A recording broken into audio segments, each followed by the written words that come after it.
നമസ്കാരം. മുഖവുരയില്ലാതെ ഒരു കാര്യം പറയാം. പാണക്കാട് തങ്ങൾ ആരുവ? ഈ സമൂഹത്തിൽ ഒന്നേ പറയാവുള്ളൂ, പോവുക. ഇത്രയേ ഉള്ളൂ അതിനുള്ള മറുപടി. ലീഗന്മാർക്കും മലപ്പുറത്തുള്ള ഒരു പ്രത്യേക രാജ്യമായിട്ട് കാണുന്ന ലീഗിന് അവരുടെ ഈ മലപ്പുറം പടച്ചോനായിട്ട് പാണക്കാട് കുടുംബത്തെ കാണുന്നതിൽ യാതൊരു കുഴപ്പമില്ല, നിങ്ങൾക്കാകാം. പക്ഷെ നാട്ടുകാർ മുഴുവൻ ഞങ്ങളുടെ പടച്ചോനായിട്ട് കാണണമെന്ന് പറഞ്ഞാൽ അതങ്ങ് കുടപ്പനയ്ക്കൽ തറവാട്ടിൽ പോയി പറഞ്ഞാൽ മതി എന്നാണ് പൊതുവായിട്ട് ആ വിഷയത്തിൽ പറയാനുള്ളത്. തങ്ങളെ വിമർശിക്കാൻ പാടില്ല. അത്രേ തങ്ങളാരാ?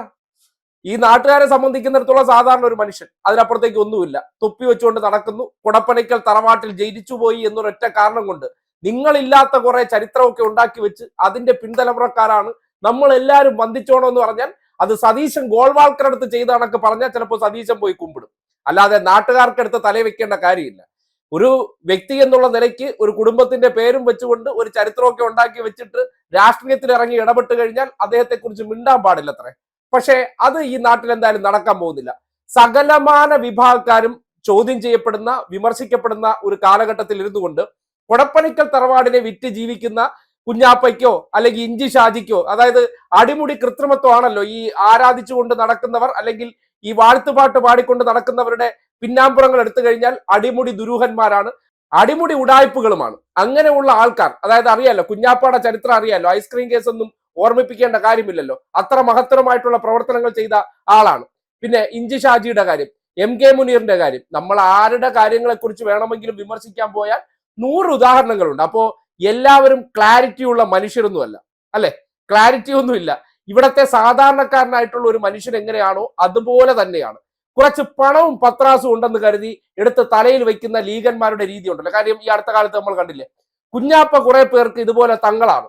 അതായത് അദ്ദേഹം ഒരു മാധ്യമത്തിന്റെ അടുത്ത് പ്രതികരിച്ചുകൊണ്ട് നിൽക്കുമ്പോൾ ഒരു പാവപ്പെട്ട മനുഷ്യൻ തൊട്ടടുത്ത് വന്ന് നിൽക്കുന്നു, അദ്ദേഹത്തെ നോക്കി പോയി ബാക്കിയിലടാ എന്ന് പറയുന്ന അത്ര പോലും ജനാധിപത്യമില്ലാത്തവരാണെന്ന് നമ്മൾ കാണുന്നതാണ്. എന്നിട്ടാണ് പിണറായി വിജയനാണ് അത് ചെയ്തിരുന്നെങ്കിൽ നമ്മുടെ നാട്ടിലെ മാധ്യമങ്ങൾ വലിയ ആഘോഷം നടത്തിയത്. എന്തായാലും കഴിഞ്ഞ ദിവസം മുഖ്യമന്ത്രി ഈ വിഷയവുമായി ബന്ധപ്പെട്ട് പറഞ്ഞത് വളരെ ക്രിസ്റ്റൽ ക്ലിയർ ആയിട്ടുള്ള കാര്യമാണ്. ഇന്നത്തെ കാലഘട്ടത്തിൽ രാഷ്ട്രീയത്തിൽ ലീഗിന് അതിജീവിക്കാൻ വേണ്ടി അവരുടെ സ്വാധീനം നഷ്ടപ്പെടുന്നു എന്ന് തിരിച്ചറിഞ്ഞതിന്റെ അടിസ്ഥാനത്തിൽ ജമാഅത്ത് ഇസ്ലാമി, SDPI, മൗദൂദി, ഈ നാട്ടിൽ കിടക്കുന്ന മുഴുവൻ മൂർഖം പാമ്പുകളെയും വിഷപ്പാമ്പുകളെയും എല്ലാം ചേർത്ത് നിർത്തി ലീഗ് ഞങ്ങളുടെ സ്വാധീനം നഷ്ടപ്പെട്ടിട്ടില്ല എന്ന് വടകര കാണിക്കാൻ ശ്രമിച്ചു, തെളിയിക്കാൻ ശ്രമിച്ചു.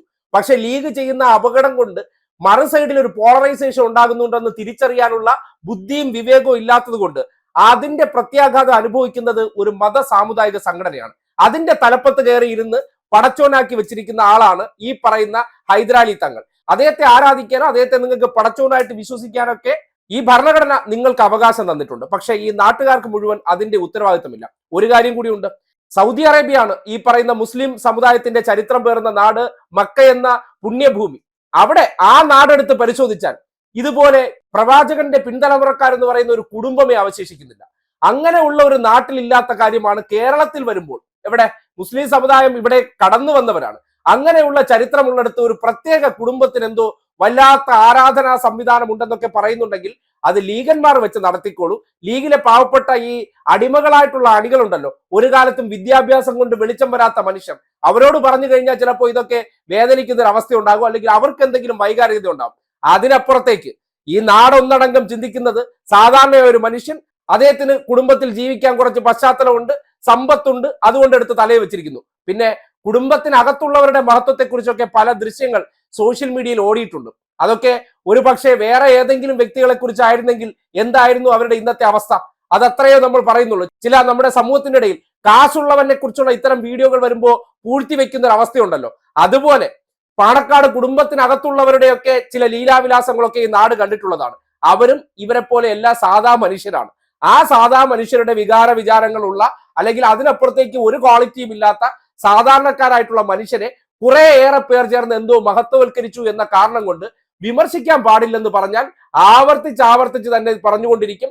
അതങ്ങ് കുടപ്പനയ്ക്കൽ തറവാട്ടിൽ പോയി ലീഗുകാർ പറഞ്ഞാൽ മതി, വിമർശിച്ചിരിക്കും. അവർ കാണിക്കുന്ന തോന്നിവാസത്തെ സമൂഹത്തിന്റെ മുന്നിൽ തുറന്നു കാട്ടിക്കൊടുക്കും.